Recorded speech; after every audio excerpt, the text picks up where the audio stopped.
pada kesempatan pagi ini, kita mengucap syukur penuh dengan semangat yang luar biasa ya. Karena pagi hari ini kita akan merenungkan firman Tuhan dengan judulnya Kekristenan yang Terhilang. Saudara, sering dalam jalan hidup kita, apakah ada progres, ada pertumbuhan, atau kita ini semakin merosot dan lama-lama menjadi terhilang. Seperti kebiasaan orang yang melihat ya, bolak-balik tiap hari melihat saldo bank ya, setiap hari apakah naik atau turun ya, atau berkurang dan lain-lain. Dan apakah juga kita tuh bolak-balik melihat saldo sikap hati kita, kesucian kita, kekurangan kita, apakah kita ini naik turun, apakah kita ini stagnan ya. Itu apakah kita masih punya kesalahan-kesalahan yang membuat kita tidak berkenan di hadapan Tuhan. Ya, kalau saldo bank aja perlu dikoreksi, maka saya percaya kehidupan kita juga harus sering dikoreksi. Dari kecil kita sebagai orang Kristen, tetapi lama-lama dalam perjalanan hidup kita mengerti bahwa kekristenan itu bukan agama, tetapi jalan hidup. Ya. Bukan jalan hukum, tapi jalan hidup. Kitab suci itu adalah the way of life, tapi bukan hukum, tapi pikiran dan perasaan Tuhan. Karena itu saya menyadari betapa sulitnya untuk menjadi Kristen yang benar. Saudara, kita lihat makin langkah untuk menjadi orang Kristen yang benar. Oleh karena itu kita harus mengerti sebagai seorang Kristen, kita jadi Kristen jangan munafik ya. Dan jangan jadi Kristen yang ditolak oleh Allah dengan perkataan aku tidak kenal kamu karena kamu tidak mengenal Allah dan kamu tidak mengenal kehendak Allah. Kehendak Allah di sini tidak diwakili hukum saja, tetapi yang diisi oleh pikiran dan perasaan Allah. Ya, supaya kita coba melakukan kehendak Allah. Saudari, kita lihat betapa kalau kita menyadari betapa sukarnya menjadi Kristen yang sejati. Karena itu betapa langkahnya kita sebagai orang Kristen harus berhati-hati. Seperti firman Tuhan katakan, bahwa masuk kerajaan Allah itu pintunya sempit. Orang Kristen yang sejati artinya, yaitu Kristus yang diurapi itu ada di dalam hidup kita. Kristus di sini bukan berarti pribadinya Yesus, tapi spiritnya, gairahnya, pikirannya, gaya hidupnya, way of life-nya dari Tuhan Yesus harus ada dalam hidup kita. Hal ini yang membuat kekristenan kita sukar diajarkan. Saudara, sekali lagi kekristenan itu bukan agama. Kekristenan itu bukan cuma aktivitas ke gereja. Saudara, bukannya tidak boleh ke gereja, tapi kalau esensinya ke gereja tidak ada, itu percuma. Ya, kita menjadi orang Kristen yang tradisi. Banyak orang merasa sudah menjadi Kristen karena sudah ke gereja, aktif di gereja, saudara. Tapi esensinya sudah meleset, sudah rusak.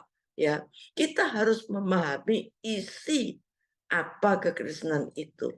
Mengenal Tuhan dengan benar. Karena orang-orang yang umpama sekolah di sekolah tinggi umumnya merasa ya bahwa dia itu sudah mengenal Allah. Maksud saya orang-orang yang ikut dalam sekolah-sekolah tinggi dalam agama ya, itu sudah merasa sepertinya sudah mengenal Tuhan. Padahal mengenal Tuhan itu harus sampai pada puncaknya, yaitu perjumpaan pribadi dengan Tuhan. Sampai nyambung pada pribadi Tuhan, di mana Tuhan mengajarkan pikiran dan perasaannya, seluruh kegiatan Tuhan, hidupnya sungguh-sungguh sesuai dengan kehendak Bapa.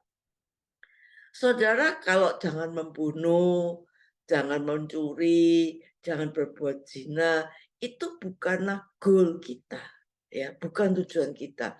Kita harus mengerti apa harus kita lakukan di dalam perjalanan hidup kita, dalam persoalan kita, masalah kita hadapi, itu sungguh-sungguh sesuatu yang penting. Kalau Alkitab berkata semua orang telah jatuh dalam dosa dan kehilangan kemuliaan Allah. Saudara, kehilangan artinya apa, saudara? Artinya orang yang kehilangan kemuliaan Allah itu yaitu orang yang gagal mencapai tujuan. Ya. Bukan cuma kehilangan, tapi gagal mencapai tujuan Allah. Saudara. Gagal mencapai kemuliaan Allah. Saudara. Manusia yang jatuh dalam dosa itu adalah manusia yang gagal mencapai tujuannya. Oleh karena itu perhatikan tujuan kita. Dan dalam tujuan kita ini Tuhan sudah memberikan pedomannya. The way of life, ya, dalam firman Tuhan. Tujuannya manusia diciptakan seiring dengan penciptanya memiliki kualitas seperti Bapa. Sehingga kita disebut man of God, manusia Allah. Jadi ada benih Allah. Jadi manusia itu mempunyai unsur Allah, punya benih Allah. Berarti kita nih unsur Allah itu ada di dalam hidup kita. Yang kelihatan terletak dalam moralnya, karakternya, ya, terkait dengan kuasa, tapi moralnya. Bagaimana kita memiliki moral dan karakter seperti Allah. Tidak mungkin kita bisa menyamai Allah karena Allah itu adalah Allah yang dahsyat. Tidak bisa kita mengimbangi Allah. Tapi saya percaya Yesus tidak pernah meleset apa yang dihadapi. Saudara, dia menghadapi sesuai dengan kehendak Allah. Sampai dia mati di atas kayu salib. Karena dia taat akan kehendak Allah. Saudara, setiap peristiwa dalam kehidupan kita itu adalah dinamika kehidupan kita. Di dalam dinamika kehidupan kita terdapat kesempatan kita untuk melakukan kehendak Allah atau tidak. Dan manusia ini mendapatkan satu kehendak bebas, mau melakukan atau tidak. Kalau kita melakukan sesuai kehendak Allah, maka kebahagiaan itu menjadi milik kita. Menjadi habit, menjadi irama hidup kita, menjadi kodrat ilahi, sehingga kita menjadi seorang Kristen yang sejati. Saudara, kalau kita sudah keburu tua, saudara, itu susah. Kecuali kalau kita ini benar-benar rendah hati. Saudara, kalau kita masih kanak-kanak, itu mudah dididik. Tapi kalau sudah tua, itu suka dididik. Karena apa? Orang yang sudah tua tuh merasa dia ini sudah makan banyak asam garam. Karena itu, saudara, orang tua ini suka bludrek, saudara. Karena merasa sudah banyak makan asam garam. Saudara, kalau kita memahami dengan benar, maka kekristenan kita tuh bukan cuma asal ke gereja, tetapi kita sungguh-sungguh kita menciptakan bagaimana kekristenan kita punya dasar yang kuat. Satu saat hubungan dengan Tuhan, kalau dasar kita nggak kuat, satu saat hubungan kita dengan Tuhan terputus tanpa kita sadari. Saudara, kita nggak ke gereja, kita sudah lambat laun, kita nggak pernah doa pagi, jam-jam doa kita mulai hilang.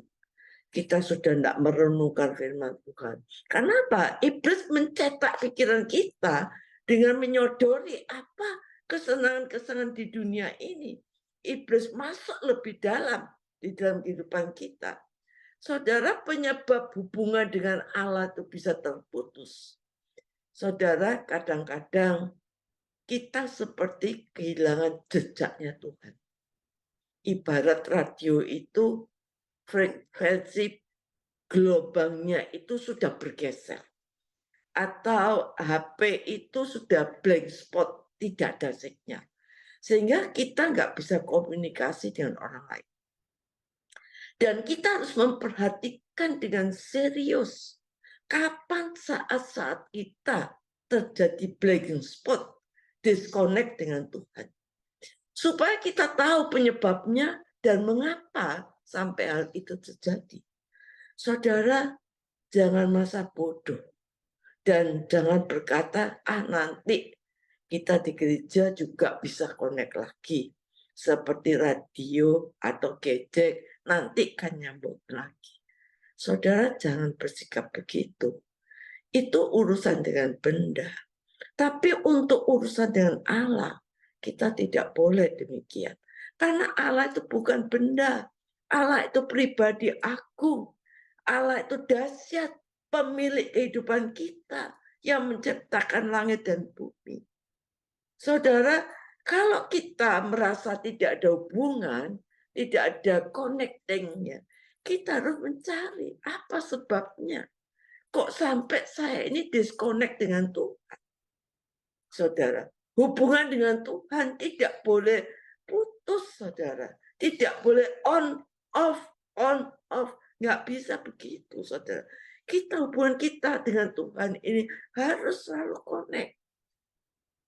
Kekristenan itu adalah Allah di dalam kita dan kita ada di dalam Allah, kata Injil Yohanes.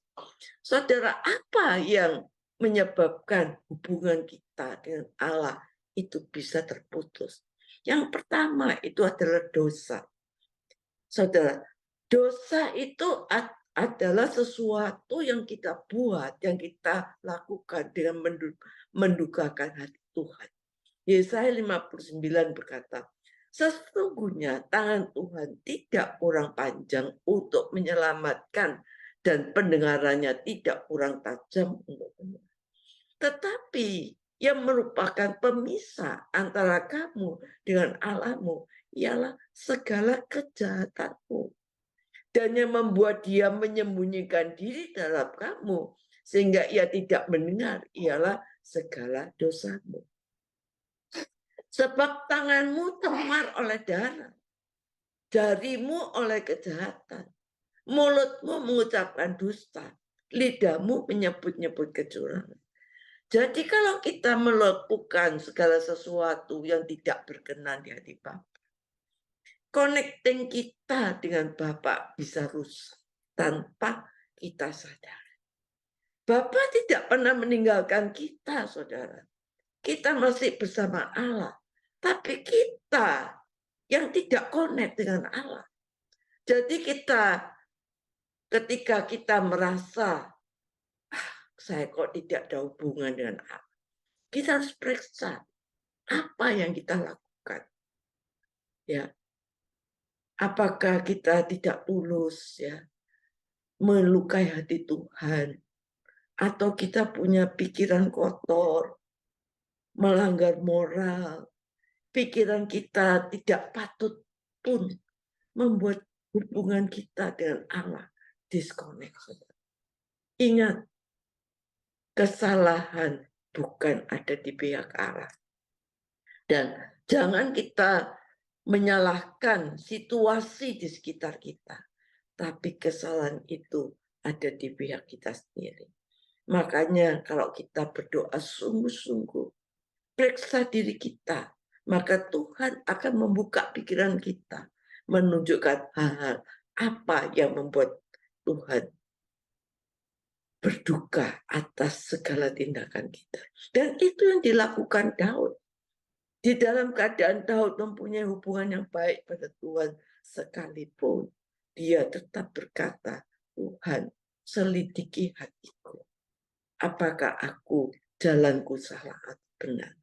Saudara, prinsip yang salah apabila untuk masuk surga itu dinilai orang sangat mudah. Kadang-kadang orang itu merasa diselamatkan itu mudah karena kasih karunia, karena anugerah aku diselamatkan. Betul, memang karena anugerah kasih karunia kita diselamatkan. Tetapi saudara, kita harus ada perjuangan dalam diri kita untuk mencapai itu. Bukan karena Tuhan, saudara, kasih karunia Tuhan, kita diselamatkan. Dan kita tidak lakukan apa-apa. Kita do nothing, saudara. Tapi kita harus ada perjuangan untuk mencapai itu. Untuk mencapai janji-janji Tuhan di dalam anugerah dalam hidup kita. Dosa membuat hubungan kita dengan Allah terputus dan akibatnya kita diperhadapkan dengan hukum-hukum dosa.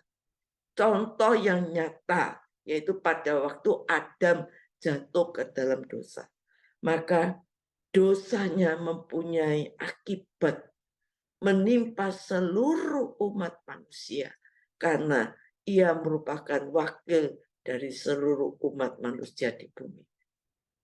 Dan apa akibat dari dosa Adam? Penderitaan. Saudara, akibat dosa adalah penderitaan.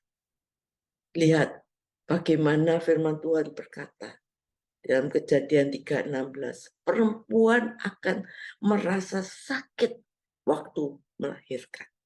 Ada penderitaan. Dikatakan pekerjaan menjadi sukar dengan berpeluh, ya, manusia perkataan untuk bekerja.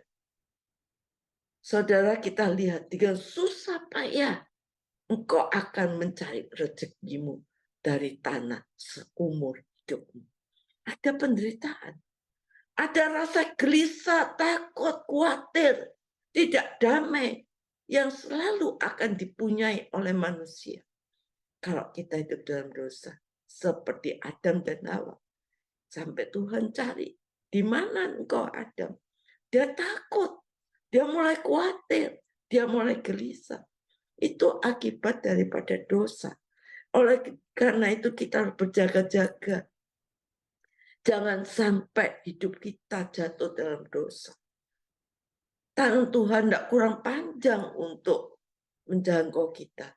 Tetapi karena dosamu, maka kita terputus dengan Tuhan.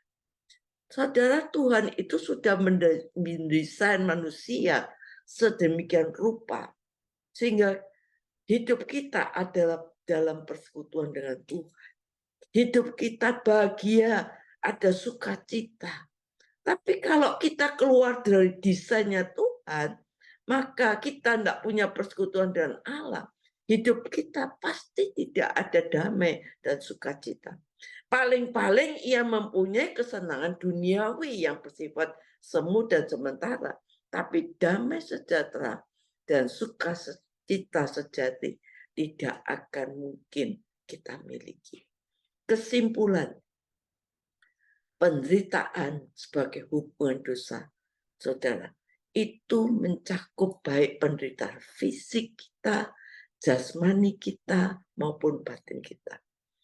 Tetap sekalipun dosa dihukum dengan penderitaan, tapi saudara, ada penderitaan yang tidak selalu merupakan hukuman dosa, seperti kasusnya Ayub, ya, orang buta dalam Yohanes 9 ayat 1-3. Saudara, dosa itu selain membuat penderitaan, yang kedua, hubungan kita dengan Allah itu terputus. Seperti yang saya katakan tadi.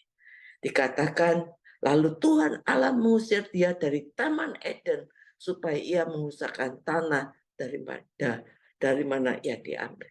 Karena Allah itu suci. Ia tidak akan bersatu dengan manusia berdosa. Yang ketiga, akibat dosa itu kematian. Ya, Kejadian 3:19.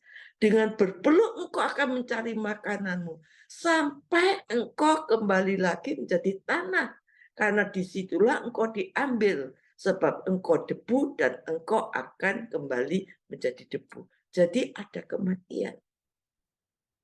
Saudara, kematian rohani juga bisa, saudara, atau terjadi apabila dosa melanda hidup kita. Yang keempat, kata, semua manusia menjadi manusia berdosa. Sebab itu sama seperti satu pelanggaran semua orang beroleh penghukuman. Jadi sama seperti oleh ketidaktaatan satu orang, semua orang telah menjadi orang berdosa. Jelas bahwa yang dimaksud dengan satu pelanggaran ketidaktaatan adalah dosa daripada Adam. Gara-gara dosanya Adam, maka manusia menjadi orang berdosa di hadapan Tuhan. Mengapa? Karena Adam manusia pertama dianggap wakil dari seluruh umat manusia. Contohnya, kalau Indonesia mengirimkan tim sepak bola ke luar negeri, saudara, untuk satu pertandingan, maka pada waktu tim itu kalah, orang berkata Indonesia kalah. Ya, kita enggak ikut main sepak bola, tapi tetap dianggap kalah karena wakil kita kalah. Oleh karena itu firman Tuhan berkata dalam Mazmur 51 ayat 7, sesungguhnya dalam kesalahan aku diperanakkan, dalam dosa aku dikandung.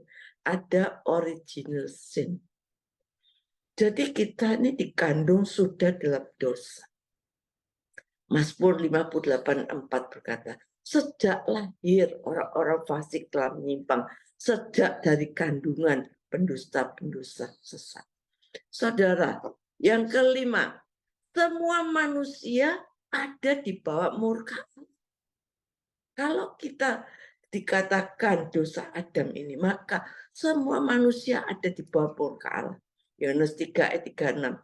Barang siapa percaya kepada anak, ia beroleh hidup kekal. Tapi barang siapa tidak taat pada anak, ia tidak akan melihat hidup. Melainkan murka Allah tetap ada di atasnya. Kata tetap di sini menunjukkan bahwa dari semula sejak orang itu lahir, murka Allah itu sudah di atas kita. Tetapi kalau kita ditebus oleh Allah, kita percaya kepada Tuhan, maka kita akan bebas. Saudara, kita percaya, saudara kita lahir sebagai manusia berdosa sejak lahir. Saudara, yang keenam, semua manusia condong lebih senang pada dosa, ya, dan tidak bisa berbuat baik. Saudara, karena kita ini lahir sebagai orang berdosa, maka kita ini punya sifat, punya karakter, punya moral, ya, cenderung untuk berbuat dosa. Ya, kita lihat ya bahwa di dalam Kejadian 6 ayat 5, kejahatan manusia besar di bumi. Ya, hatinya cenderung untuk berbuat dosa, membuahkan kejahatan semata-mata. Saudara, sejak kecil manusia ini sudah ada dalam bibit dosa. Sehingga saudara, kadang-kadang kalau kita mendengarkan firman Tuhan 1 jam saja, kita tuh merasa capek kadang-kadang. Ya, ini ada orang demikian. Tapi kalau kita nonton film, drakor, drama Korea, sinetron, sampai 3 jam nggak apa-apa, saudara. Sambil makan itu, sambil nonton drakor nggak apa-apa. Tapi kenapa baca firman Tuhan 1 jam? Itu kita merasa sudah capek. Ya. Karena ini kecenderungan kita yang sudah tertanam ini, saudara. Oleh karena kita harus bersihkan ya hati kita sungguh-sungguh. Saudara, kadang-kadang membaca kitab suci, membaca firman, kita ngantuk. Tapi kita yang lainnya mengerjakan lainnya, kita enggak ngantuk. Kita lihat anak kecil, diajar, ayo kamu ngasih kokomu ya. Kamu harus ngasih kokomu, ayo disiplin kalau makan di atas meja. Sukar kadang-kadang saudara. Tapi kalau diajar mencaci maki orang tuh gampang sekali ya. Di sekolah kita lihat anak-anak itu nggak diajari dusta. Bisa dusta sendiri saudara. Karena apa? Sudah dari sononya tuh lahir ada dosa. Yang ketujuh, akibat dosa itu apa? Neraka. Nah, ini bukan hanya merupakan akibat hukuman terhadap dosa Adam saja, tetapi dosa setiap orang. Sebab upah dosa adalah maut. Maut di dalam Roma 6 ayat 23 tidak hanya menunjuk kepada kematian biasa, tapi menunjuk pada kematian kedua. Saudara, Tuhan itu panjang sabar, besar kuasanya, tapi sekali-kali Dia membebaskan kita dari hukuman orang bersalah. Saudara, seberapa kita ini membutuhkan Tuhan? Seberapa sih kita ini membutuhkan Tuhan? Kalau kita merasa kita ini sungguh-sungguh, kita butuh Tuhan, maka kita akan punya waktu untuk kita punya kesempatan mempunyai hubungan yang intim dengan Tuhan. Kita akan punya waktu untuk merenungkan firman Tuhan. Tapi kalau kita tidak merasa tidak butuh sama Tuhan, kita bisa berdiri sendiri. Kita bisa cari uang dengan modal dengkul, orang dunia berkata. Maka kita merasa tidak ada waktu untuk Tuhan. Seberapa besar kita membutuhkan Tuhan, di situ kita akan mempunyai seberapa besar kita punya hubungan yang intim dengan Tuhan. Saudara, kadang-kadang kita dalam hidup ini merasa kita tidak butuh Tuhan. Saudara, ini serius, ini berbahaya, saudara. Karena kalau ini kita biasakan, saudara, hubungan kita dengan Tuhan bisa terputus tanpa kita sadari. Dan kita akan menjadi satu kebiasaan, ya, seperti apa yang dilakukan Simpson. Dia sudah biasa, ya, seperti dia melakukan biasa. Sehingga apa? Dia terbujuk oleh rayuan Delila. Saudara, jangan sampai kita itu merasa hidup kita sudah terbiasa dengan keadaan demikian. Nggak doa, merasa nggak apa-apa. Nggak baca firman, nggak apa-apa. Toh saya nggak apa-apa. Toh saya tetap diberkati. Saudara, serius, saudara. Jangan sampai ini terjadi. Karena kita, apalagi sebagai orang tua, kita harus memberi contoh teladan bagi anak-anak kita. Bahwa kita harus serius mencari Tuhan. Saudara, banyak orang yang tidak serius sehingga hidup kita menjadi jatuh bangun di dalam kehidupan kita.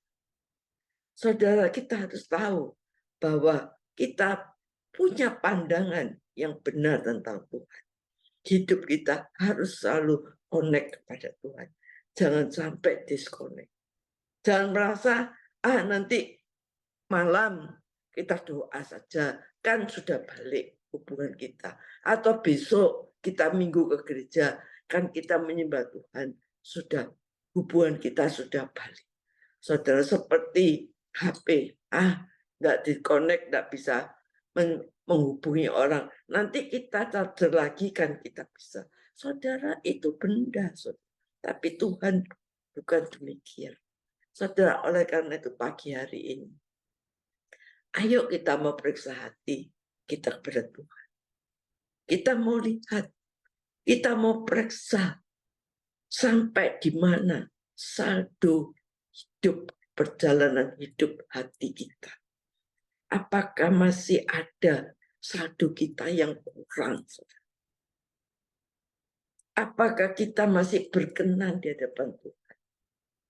Apakah kita ini masih ada kurang sesuatu untuk membahagiakan Tuhan? Apakah kita ini sedang mendukakan hati Tuhan? Saudara, orang yang paling malang di dunia adalah orang yang terputus hubungannya dengan Tuhan. Oleh karena itu pagi hari ini kita mau menyadari, kita mau sungguh-sungguh serius menjadikan Tuhan satu-satunya hidup kita. Apa yang kita isi di dalam hati kita? Apa yang kita isi di dalam hidup kita? Itulah yang menentukan perjalanan hidup kita. Kalau kita isi Tuhan di dalam hati kita, Tuhan yang memenuhi hati kita, maka sepanjang perjalanan hidup kita, hari demi hari, menit demi menit. Dia yang menuntun kita. Hidup kita dituntunnya. Pasangan hidup kita diberitahukannya. Pekerjaan kita diberitahukannya. Kita akan diberikan hikmat yang luar biasa. Saudara, oleh karena itu, ayo pagi hari ini, kalau kita ada sesuatu yang kita merasa, kok aku memang kehilangannya beberapa hari ini. Rasanya aku kehilangan jejak Tuhan. Ayo pagi hari ini, kita mau kembali. Kita mau berdoa. Kita mau sembah Tuhan. Kita memulihkan hubungan kita dengan Tuhan. Dan ini yang akan kita wariskan, saudara. Kita tidak akan mau mewariskan dosa kepada anak-anak kita, sehingga anak-anak kita mengalami 7 hal yang demikian. Tetapi karena kasih Kristus yang menebus dosa kita, kita dibebaskan. Kita menjadi anak-anak Allah, warga kerajaan Allah.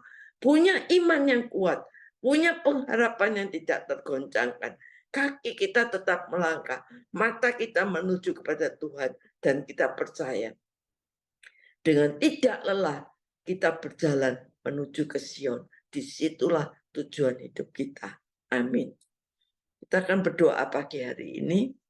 Biarlah firman Tuhan tertanam di dalam hidup kita, tidak kembali dengan sia-sia. Dan saya akan berdoa untuk semua yang mendengarkan, yang mengikuti Zoom ini, mereka yang sungguh-sungguh taat, setia dalam doa pagi. Tuhan, kami percaya Tuhan tuntun hidupnya, pekerjaannya, rumah tangganya, semuanya dituntun oleh Tuhan, diberikan hikmat oleh Tuhan, dan kami percaya kami punya semangat yang tinggi mengikut Tuhan, dan kami percaya kami tidak mau disconnect dengan Tuhan, tapi kami mau sungguh-sungguh hubungan kita dengan Tuhan tidak pernah terhilang, tapi kita tahu, percaya kita akan diberkati Tuhan, kita akan mengalami kemenangan demi kemenangan, kemuliaan demi kemuliaan, penuaian demi penuaian.